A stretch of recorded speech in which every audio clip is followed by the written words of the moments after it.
Ndinoda kuti nyika isiwe vanhu vangu inguva yedu hatingachatsi kubudirira Mwari ari parutivi pedu rambai muchirwa My hitters don't die, the real hitters gon' shine and my people gon' rise. That's my point to it, yeah. I ain't saying But the hell do I not have a deal? I swear this thing is a real dog. I play fan off the cowards so they can't feel. The wife try to console me like it's coming, baby, chill. She don't understand. I'm the only one that's real. I remember the third grade. Them kids, they had waves. I had them BDBs. You know that Zimbabwean grade. So they do shades. And your boy hit the stage, press play, and all the chicks was like, yeah. While boys was moving bricks, I was moving chips. Yeah. If she gave me calculus, gave her a mouthful of it. Heat rose to this thing, boy, I bet on myself. Right? Welcome to the David Trae. I want to welcome you to a fantastic Friday.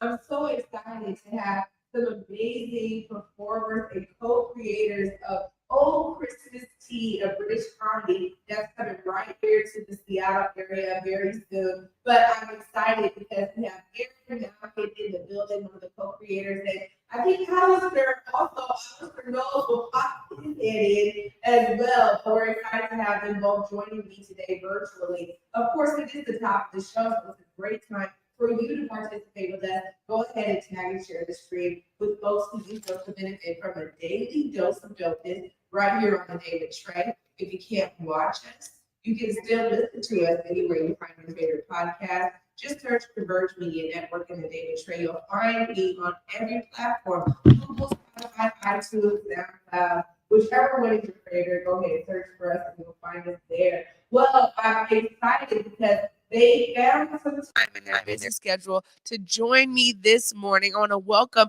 the co-creators of Old Christmas Tea. Hi, Aaron. Hello. Hi. Hi, Alastair. Hi, both of y'all. How are y'all doing this morning? Good. You know, it's a quick morning going from city to city. So we woke up this morning in the last city we were in and then beelined it to Beaverton, where we got shows this afternoon and this evening. Amazing. Well, thank you so much for making time in your busy schedule. It's really funny because reading up on this show, I've got a little bit of a glimpse of the fact that y'all are very funny, first off, and you're doing this amazing show in a way that really allows the audience to laugh along with you. Tell me more about the creation of Old Christmas Tea. Well, so what we try to do with our shows, with all of our shows, and especially with Old Christmas Tea, is we try to give the audience an open invitation to join us in the play. So our shows take place on the stage, and then we play with that distinction between what is the difference between what's happening on stage and what's happening in the audience. And so the audience actually gets folded into the production in increasing ways as the show progresses. Well, that makes every show different, right? I mean, to a certain degree, because audience reaction is something I'm always talking about with live performances. And y'all are doing something that is even more inclusive and really connecting with the audience in a unique way. How are you finding audiences responding to your shows as y'all have traveled? One thing that I love is, never having been in a city before, we arrive at the theater, and our first kind of taste of the people in the community are people watching the show. And right from the get-go, we can have a sense of how the show is going to go based on how and what they react to, how early on in the show. And what I've found so far in this tour, we've done 26 performances so far. This year, yeah. Most of them in the States. Is really warm audiences who are ready to have fun. And it's such a pleasure to perform for that kind of openness and willingness. And that openness and willingness, you need that in order to join in the play. So our show is about imagination becoming reality. This sort of sense that what's happening on stage, is it real? Is it imagined? It's a theater show, so it's not real.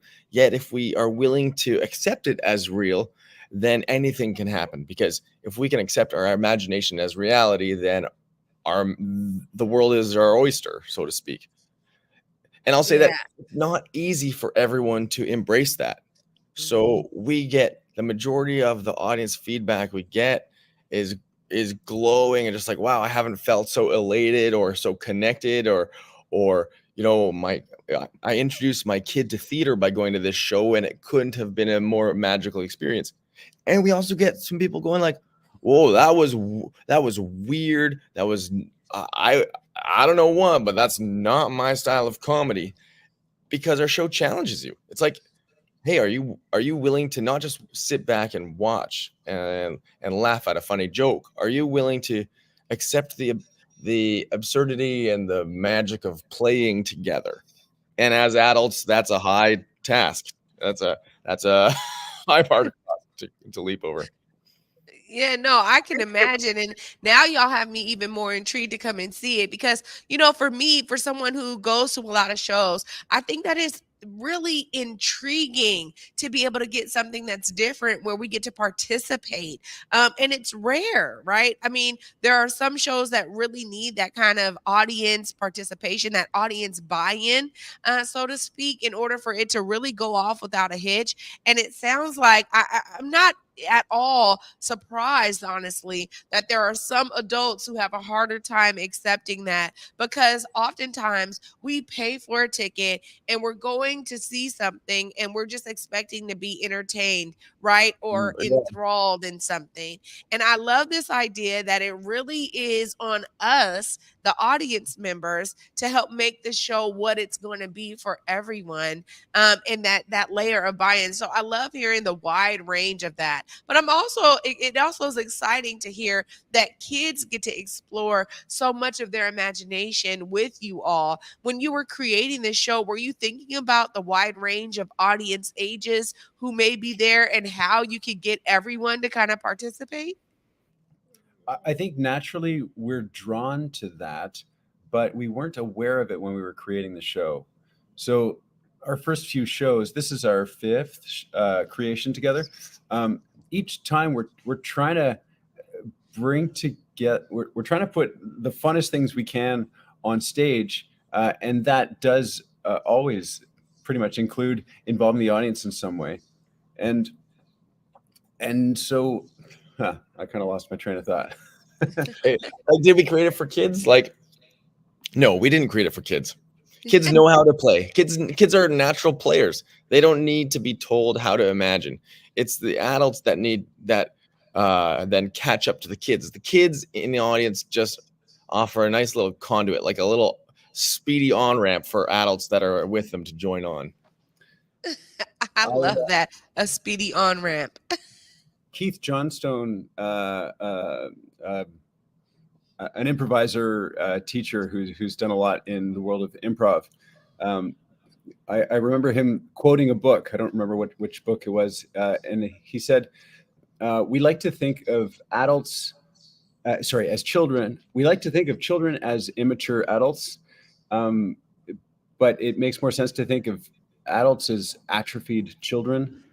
Like as you get older, you lose these natural abilities to imagine, to play, to kind of to unhesitatingly engage. And what we try to do in the theater together is rekindle that sense of wonder, the safety. Like the people who find themselves in costume on stage during our show, which is kind of the extent to which we go, is we try to make them stars. We try to make them have as amazing an experience as they can. And they get to feel like the audience loving what they're doing. And it's really a one of a kind opportunity. Like 2 days ago, we were at a theater, there was 900 people in the audience. And I remember one of the characters from the audience, who I think based on their comfort had probably never, ever like been a performer. And there's just a room full of people applauding them, laughing at their choices. And I mean, for them and the audience, such a unique scenario that I don't know. Yeah. I mean, that says a lot though. Y'all are actually providing not just a opportunity to be entertained, but an opportunity to explore that imagination and creativity, which oftentimes adults don't have the purview to do anymore, right? I mean, I love it because I'm right there with y'all as a creative myself. I get to do more of that because not only is it like my job and it kind of requires me to be able to play in that creative space, but also I think about so many folks who grow up and what they end up doing on their job doesn't necessarily allow them to explore that. So I love this opportunity of being able to do that. And it's great to hear that y'all go so far as to get people in costume on stage. I mean, it's reminding me of a show that I saw with the Blue Men Group where they brought people on stage. They were doing all of this kind of call and response throughout the show. And then they brought actual people up there to participate. They didn't get in costume, but they definitely were there to participate in these kind of engagement types of shows, the ones that really require people to step outside of their comfort zone. Oftentimes are so fun, and a lot of folks walk away with that understanding of like, man, I'm remembering what it means to be a child and to explore that part of me again. But y'all have done so many shows together. Y'all are, preparing for another show. What are some of the top things that you're really wanting the audience to walk away with when they come to Oh Christmas Tea? I want people to leave thinking like, wow, that can happen in a theater. That can happen. Like, to feel inspired, to feel closer with their community, to have had a community experience together, I think is really a worthwhile pursuit. And that's one of the things that drives us as creators. It's like, we think there's value in bringing people together to have a shared experience. Yeah, that's beautiful. And I mean, this is so unique. I gotta ask, I mean, what got y'all two together in the beginning for you to create your first show? Were y'all already friends? You had ideas? Tell me more about the beginnings. We met working on a theater show together. We didn't know each other previously, and we had a wonderful experience. It was a very immersive show that had a cast of approximately 40 or 50 people. Yeah. A huge many month long project. And there was like, no one was in it for the funding. It was all for the funding, take the D out. It was like months of work. And for those few weeks on stage where we got to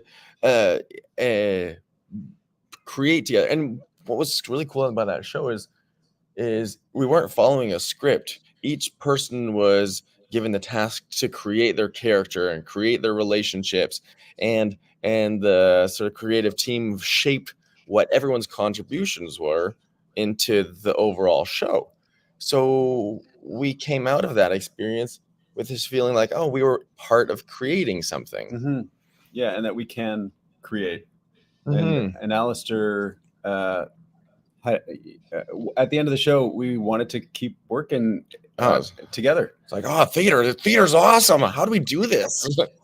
So, bit by bit, we created skits with friends, produced cabaret shows, and eventually we happened upon these James and Jamesy characters. Yeah, and I just want to add that from that show, we decided to sign up independently to study with this amazing person, David McMurray Smith, based out of Vancouver, Canada. At the time, in Canada.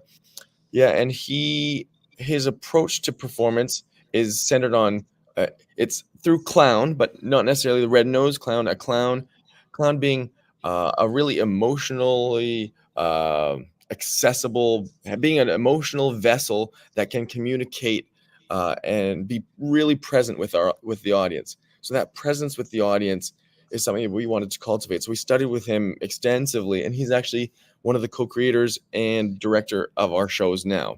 So David Murray Smith, we owe a lot to that incredible person. Yeah.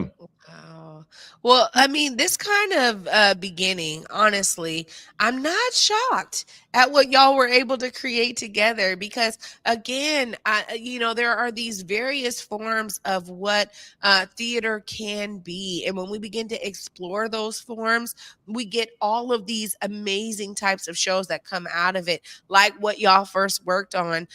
Again, something that's not scripted, you're going off of the cuff, this kind of improv way of creating characters and really molding you're talking about what, 50 people in the cast? You're talking about a massive amount of people who are there for the same reason, to bring the fun into it. And so I love that y'all have been able to carry this through.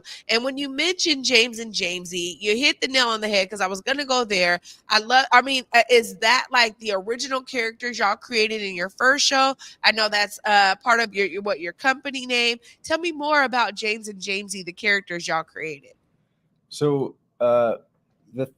the first show, not James and Jamesy. The second show, I'll just say it was called Superhero Boy Band. And the third show, these James and Jamesy characters we happened upon through improvisation, and they improvised a skit together. And we put that into a cabaret show, and the audience response was unlike any we'd ever experienced before. The characters, I'm James, I'm more kind of an everyday, relatable, I see the audience. Like an audience representative on stage is how I think of it. I'm an audience representative. And oh, someone's getting a call. I said silence my ringer, and I didn't. And Jamesy is an eccentric character who he's just really peculiar. And this ongoing desire for both of us to care for each other, to be curious about each other's worlds, helps the audience through me kind of hold an interest and curiosity in this peculiarity. Peculiar, like imaginative. I like to think of it as like Jamesy lives in the stage, believes what's on the stage is real, and can't see the audience. The stage is his flat, where we have a weekly tea party, and his imagination is so fantastical. And I don't have that active imagination. So I arrive at his flat for a tea party, and I see the audience, and I talk to the audience, and he's confused. Who is you talking to? Who is you talking to?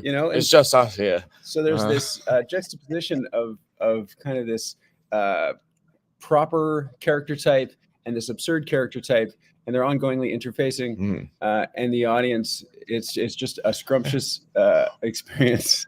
And you asked, to be a part of. Go on. You asked about the names James and Jamesy. So there's this in one of our shows. We say two sides of the same coin, like because I'm exactly like you. Like it with everyone in the world. There's so much that we share. There's similarities. We come together, and there's so much we share. Yet each person has their differences. So you are James. I am James C. I'm like you, but a little bit different. And that little bit different, that difference is something that can challenge each other. It can cause each other to grow, and it can make us each unique. So in our shows, it's these characters that trust each other and trust each other to explore the unknown together, so that we explore the unknown and then grow as individuals. Our relationship grows, and that unknown is the same thing like between James and Jamesy and us as performers in the audience. The audience gets to have the vulnerability of entering the world of the stage. The performer or the characters we're performing get to have the vulnerability of entering the audience. And then this interplay starts weaving together, and then the differences are celebrated, and we all grow as a result. Oh my gosh, y'all. This is what I'm talking about. You just gotta love the exploration y'all are going on, the path y'all are taking to explore these characters, bring them out to the audience, get audience engagement. So much for people to gain when they come to one of your shows. So I'm so glad y'all are coming to our area in Yeah. Seattle with Oh Christmas Tea. Of course, if the folks out there in the audience want to connect with you all, want to get tickets, please let them know how they do that. Sure. OChristmastea.com. So O is just the letter O, and T is the whole drink spelled out. TEA. OChristmastea.com. And I think there's only about 24 seats left in Seattle at the Neptune Theater next Thursday. So we'd love to see you out there. Wow, y'all have done a great job of getting the word out and getting the people to come. Thank you so much for making time in your busy schedule. I'm so honored that we were able to make this happen today and that I got to connect with you both. I'm going to try to make sure I'm there. If I can be there, I want to be there cheering y'all on and We'd love to have you. experiencing this entire thing. Today we have our day with Trae. On Thursday you have your day with J&J. Yay. All right. Oh, absolutely. thanks so Thank much y'all for having so us. much. You All bet, right, Trae. thank you. Yeah. Bye. Oh my gosh, what a fun duo, y'all. I mean, if you're not already thinking about, wait a minute, dude, I get tickets to Oh Christmas Tea. You want to get to that website and get your tickets today. I definitely am going to be following up later today to make sure that I got time in the schedule because this is something that is not only fun for the family, but when you as an adult get the opportunity to explore your imagination and your creativity again, just like you did in childhood, there's something really special you get to walk away with. So I'm so glad they made time for the day with Trae today and me and for you all to hear their story. I'm going to be wrapping all this up right after this short break. Stay tuned. You're watching The Day with Trae. Get ready for a night of solid gold with the Temptations and the Four Tops. Same night, same stage. The Temptations and the Four Tops together live.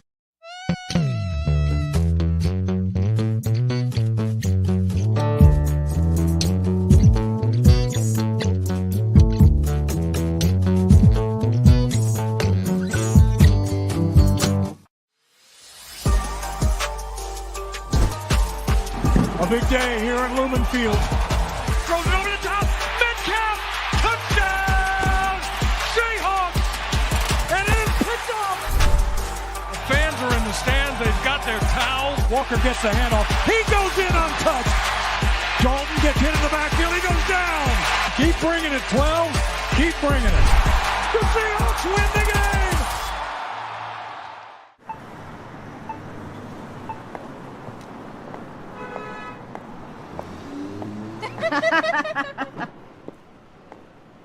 She can't be real.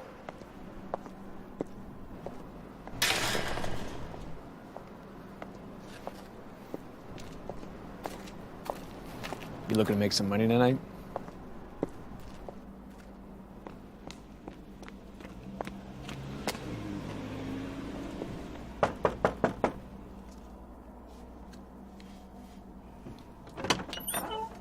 Daughter, come help me with dinner. Yes, Mommy. So I told her. Hey, hey.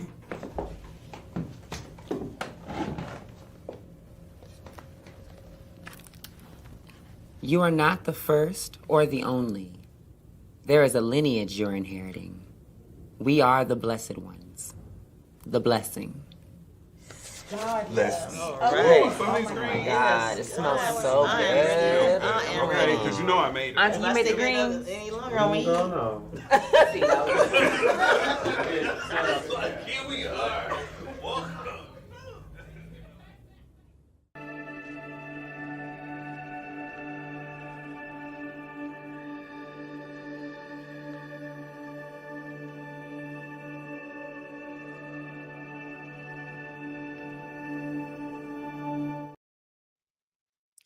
Welcome. Welcome back, everyone, to the Day with Trae. What a huge fun it was to be there with Aaron and Alastair. Make sure that you get your tickets to Oh Christmas Tea. It is a British comedy, and you heard a little bit of their accents there with some of their previous characters. So you can already imagine that it's going to be a good, fun time. So I'm so grateful that they were able to join me. And before we end today's show, because we're going to give you another commercial break in a minute here, but I definitely want to talk about something that I mentioned earlier, I think this week, around connecting with youth.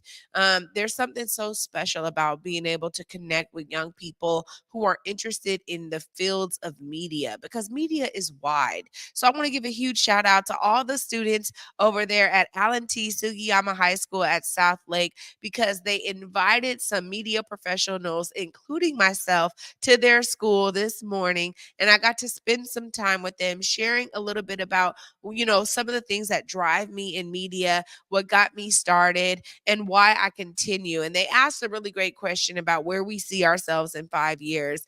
And it's so great to hear from other media professionals like Chardonnay Beaver, who was in the building, my brother Mike Davis, who was there. And there was another amazing filmmaker, Della, who was there, who did a documentary on the Chinese drill team that we have right here that's been going strong for 70 years, called She Marches in Chinatown. I mean, it was very intriguing to hear the different aspects of what everybody brings to the world of media. And I'll just say this is why all of our voices are so important, because we have different perspectives, lived experience, and history that brings something unique to what it is we're looking to create or produce. And for me, specifically on the Day with Trae, I'm always talking about uplifting brilliance, right? And really giving y'all some inspiring stories that you get to take in for your day that really encourage you. Because I think that that's where we are. We're in a place in our society and in our world where we need more encouragement. And so those young folks just ignited me this morning with their energy and their presence, and really their attention that they were giving us, because they were intrigued by what we had to share. And it was beautiful to be able to exchange that with them. So I just wanted to share that, because as we were talking about it, some parts of what we're here to do, especially as we get up there in age, we start having our own experiences. It may just be that we're here to inspire the next generation to do something, that next young person who's going to be great and take the world by storm with their talent, their vision, their ability, whatever it is. But I think there's something special in us being able to be a pathway for them, a voice for them, help or support for them to actually get to that point. When I look back at some of the amazing people who have been there for me, it is continual, right? So it's not just about my childhood, it has really continued through my adulthood. So some of this may be that you have something to give to another adult, to get them to be sparked and do something that's going to be phenomenal for the rest of the world. You never know if you don't share. But I will say that it's also on us to take up the opportunities. I mean, it's just like what Aaron and Alastair were explaining, the opportunity for us to explore our creativity, our imagination, that childlike part of us that really does become more moot as we get older, right? It's like it becomes a moot point. It gets muted, it gets dimmed. It doesn't have the room to be explored or to grow or to really spark something else. So when you have those opportunities to really dive into yourself in that way, please take those opportunities. I'm telling you, it's beautiful, because sometimes you never know how it may impact something else until you do it.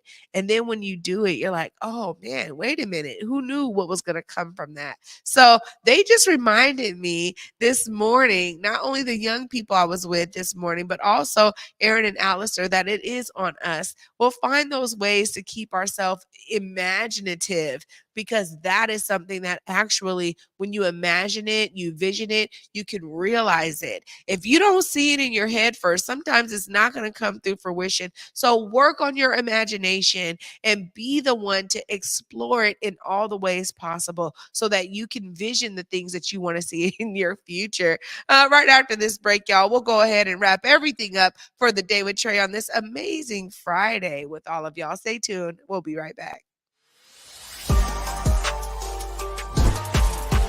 A big day here at Lumen Field. Throws it over the top.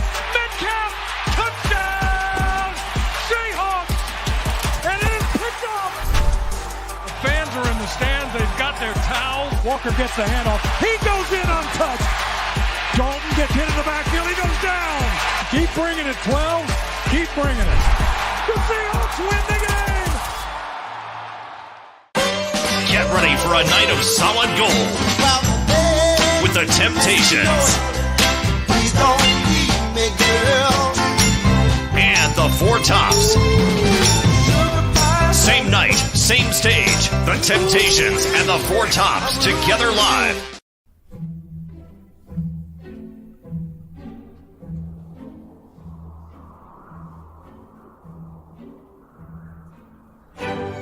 A world of wonder awaits at Pacific Northwest Ballet's The Nutcracker. Treat your loved ones to the Northwest's favorite holiday tradition at Seattle Center's McCaw Hall. Visit pnb.org. Hey, I'm Besa Gordon. You may have heard my voice on Hits 106.1 or seen me on Converge Media, but now I'm coming to TV. I'm hosting the newest show on Fox 13 called Back to Besa. Check us out every weekend for the hottest topics, interviews, the latest trends, and uplifting stories. We're going to have so much fun, and teens, we got you too. Back to Besa Saturday nights, 10:30 on Fox 13, and Sundays at 10 a.m. on Fox 13 Plus. A new COVID vaccine is here. It's designed to help prevent the COVID variants that we're seeing spreading now. Even if you got COVID before or got COVID booster shots and the vaccine, it's important to get this new vaccine. It's safe to get the COVID shot and the flu shot at the same time. Get both to prevent serious illness this fall and winter. Welcome back, everyone, to the Day with Trae. Oh, happy Friday to all of y'all out there. I want to give a huge shout out because yesterday I missed an important notification. And we were right here live in the studio. But it, of course, was my very own brother and director, Eric Calligraphy's birthday yesterday. Happy birthday, director. You're the best. You're the best. And I mean, he let me go the whole day without even knowing. Somebody had to remind me. And then, so I'm just telling y'all, check on your people, man. Give them love, man. Give them their flowers now. We are so appreciative of everything that Eric brings to this show. Y'all have no idea how much of a thought partner he is. As soon as he came on board, we started thinking about the ways to elevate this show. And that's why I'm so excited for the relaunch of this show in 2024. We have some things coming your way, and Eric's been working hard. So happy birthday, brother. I love you. Well, with that, y'all, enjoy your weekend. There's so many things going on. There's the Tacoma Night Market. There's people that are doing premieres for The Color Purple. There's that amazing youth documentary happening at Northwest Film Forum. There's so many great things going on. Be out here in your community, y'all. Get with the people in your neighborhood and in your surrounding area, because I'm telling you, it's so much better when we experience life with others. For me, y'all, until Monday at 11 a.m. Peace.